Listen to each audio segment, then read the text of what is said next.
Part 1. I sat in the dark view room of the space station.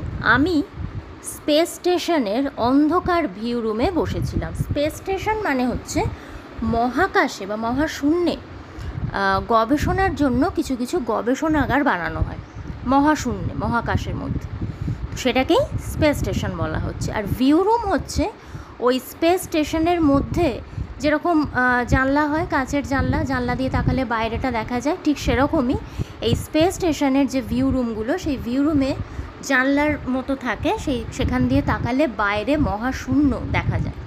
তো কেউ একজন বলছে এই কথাটা, তো সে বলছে আমি স্পেস স্টেশনের অন্ধকার ভিউ রুমে বসেছিলাম।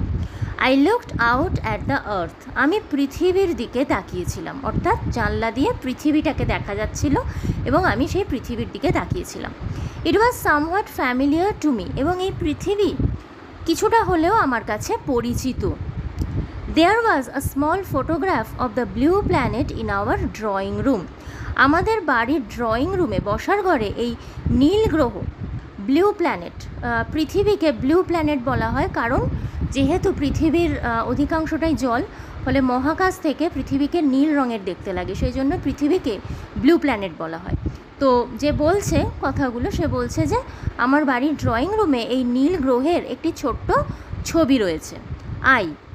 Kepler Masterman was born on the moon 15 years back. এইবার আমরা জানতে পারছি কথাটা যে বলছে তার নাম কেপলার মাস্টারম্যান। তো সে নিজেই বলছে যে আমার নাম কেপলার মাস্টারম্যান, 15 বছর আগে চাঁদে আমার জন্ম হয়েছিল। তার মানে আমরা বুঝলাম কি, এই কেপলার মাস্টারম্যান পৃথিবীতে থাকে না, পৃথিবীটা তার কাছে পরিচিত জগৎ নয়, তার বাড়ি চাঁদে সে জন্মেছে। My mother had been dead 5 years ago, 5 বছর আগে আমার মা মারা গেছেন। She had told me stories about the earth, that excitingly unknown place. তিনি অর্থাৎ আমার মা এই পৃথিবী সম্পর্কে আমাকে নানা রকম গল্প বলতেন, আর পৃথিবীটা আমার কাছে কীরকম একটি রোমাঞ্চকর অজানা জায়গা। My father is the governor of the moon, আমার বাবা হচ্ছেন চাঁদের governor. He was going on an expedition two the আর্থ, তিনি অর্থাৎ আমার বাবা পৃথিবীতে যাচ্ছেন একটি অভিযানে, একটি কাজে যাচ্ছেন। And here was I accompanying him on my first ever journey to the earth, আর আমি বাবার সাথে যাচ্ছি প্রথমবার, এটা আমার প্রথম যাত্রা পৃথিবীর উদ্দেশ্যে, এবং আমি বাবার সঙ্গেই যাচ্ছি। I looked down at earth, আমি পৃথিবীর দিকেই তাকিয়েছিলাম। It seemed so close to me that I felt I could touch it, এটা এতটাই কাছে মনে হচ্ছিল যে চাইলেই যেন ছুঁতে পারবো। We had to wait for another 15 minutes before our journey started, আমাদের জার্নি শুরু হওয়ার আগে আরও 15 মিনিট আমাদের অপেক্ষা করতে হচ্ছিল। Feeling restless I left the viewing room and glided down the long passage to the centre of the space station. অস্থির হয়ে আমি ভিউ রুম থেকে বেরোলাম এবং ভেসে একটা লম্বা প্যাসেজ পেরিয়ে স্পেস স্টেশনের একেবারে মাঝখানে চলে এলাম।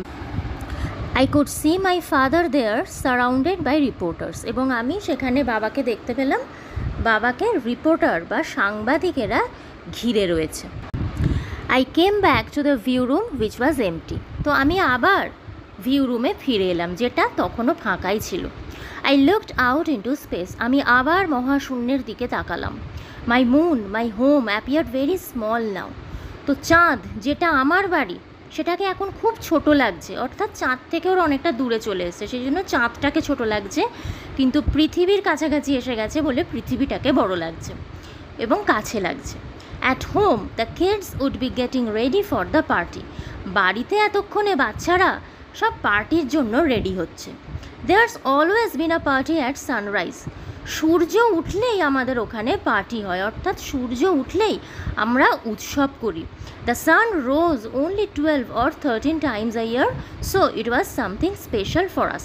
তাহলে সূর্য উঠলেই কেন উৎসব হয় না, সূর্য ওখানে বছরে 12 কি 13 বার ওঠে, আর সেই কারণে সারা বছরে সূর্য উঠলে যেদিন ওঠে সেটা তাদের কাছে খুব স্পেশাল, এবং সেই দিনটা তারা পার্টি করে, উৎসব আনন্দ করে।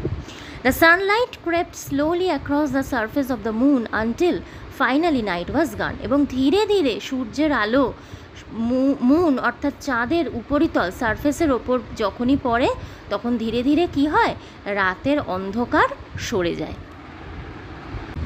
নেক্সট পার্ট থাকবে নেক্সট ভিডিওয়ে। দেখার জন্য অনেক ধন্যবাদ।